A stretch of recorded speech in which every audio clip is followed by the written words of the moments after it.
Thina njengamanje singu-coach wamabutho siqhamuka le Mvudi eGreat Town sizodlala le-tournament just we-supporter nokuningi siyabona bakwenzile sibonga kakhulu nabaphathi bayo nabo bonke abasponsorishile kubona siyababonga yabonga.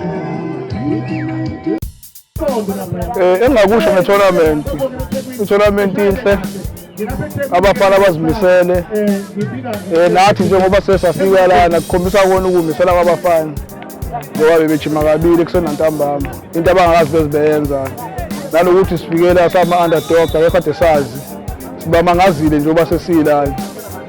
Bengicela ukuthi i-tournament iqhubeke ingagcini la mhlambe nabanye abafisayo ukuyixhasa beyixhase ngoba into enhle le into esizayo futhi iy'ngane zethu ukuthi ziphume ey'ntweni ezebhedayo idakamizwa vele kusho ukuthiwa ngesiZulu ligotshwa lisemanzi yikho ngempela kufunakalayo ukuthi sibabambe besebancane kanje beno-15 13 bengaze bekhule.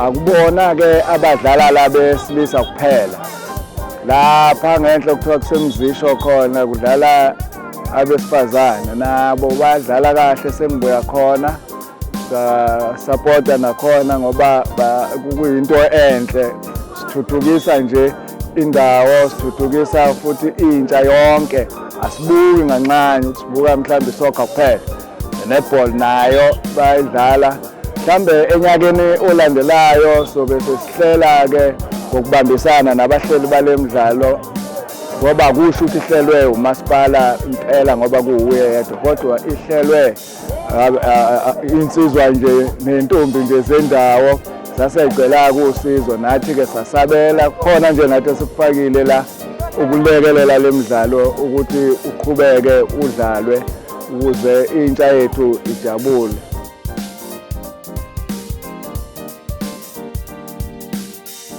Umuntu akabonga nje ngemidlalo ukwenzeka kwayo qala abonge ukusebenzisana nomasipala na wonke ama-stakeholders akhona ngoba noSAFA uyingxenye yale midlalo esiyenzayo.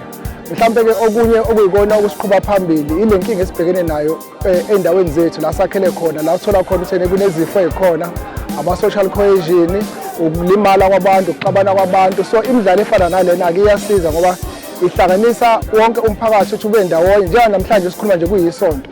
Wonke umphakathi ukhona la uyabuka ubukeza imidlalo uyajabula kuhlangene abadala nabancane. Le midlalo yokuqala kwayo-ke ibe no-under 15 yaphinde yaba no-open inamantombazane inabafana. Mina ngidlalela i-team ama-Blue Rebels ngoba sila kwi-tournament basiza ukuthi umuntu ekwazi ukuveza ikhono lakhe mhlawumbe uma uhluleka kwezemfundo ukwazi kodwa ukuba nento ezokusurvive empilweni yakho. Njengokuba abanye mhlawumbe bayahlukumezeka emakhaya kodwa uma bethola ithuba lokuthi bedlala ibhola umqondo exercise bekhohlwe yizo zonke iy'stress. Ukudlala kubalulekile ngoba kusiza nanomzimba ukuthi ungabi nanezifo ey'ningi njengoba sila basisethele ukuthi umuntu ebonakale into akayaziyo kakhulu isikhola la emzisho. Ngiyabonga. La kune-development under 17 kube no-under 15 bese kuzoba nama-senior. Ku-under 15 senza i-development bese kuthi laba abanye abantu sobadlalisa kukhona ama-games aqhubekayo so sisabheka kwi-local and then sesoya kwi-district after i-district bese sikwazi sisiphumela around KZN.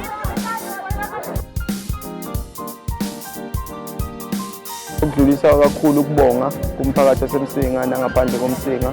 Ngibonga kakhulu kuma-sponsors akhonile ukufaka isandla asho ukuthi azongilekelela ngeke engibukelele mangizama le tournament kusuke ekuqaleni kuze kube namanje. Ngibonga kakhulu kuMsinga, umasipala waseMsinga ngokungixhasa. Ngibonga kakhulu i-Department of Sport Art and Culture Phinde ngibonga kakhulu Akhwela, uSanka, iThewula, iBP kakhulu ngiyabonga kakhulu. Izandla dlula ikhanda sengathi ophezulu enganibusisa.